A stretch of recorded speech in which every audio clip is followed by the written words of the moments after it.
السلام علیکم۔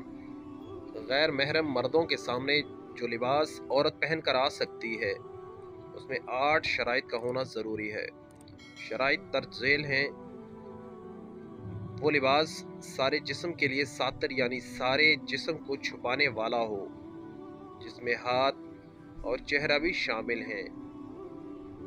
وہ لباس کھلا اور واسع ہو جو نہ تو جسم کے اعضاء کا حجم واضح کرتا ہو اور نہ ہی جسم کے خد و خال واضح کرے، باریک نہ ہو کہ جسم کی رنگت واضح کرتا پھرے۔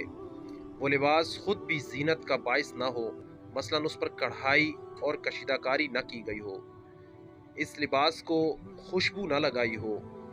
وہ لباس مردوں کے لباس سے مشابہ نہ ہو، وہ لباس کافر عورتوں کے لباس سے مشابہ نہ ہو۔ لباس شہرت حاصل کرنے کا باعث نہ ہو، اس بنا پر عورت کے لیے مردوں کے سامنے پینٹ، پتلون یا پاجامہ پہن کر آنا جائز نہیں۔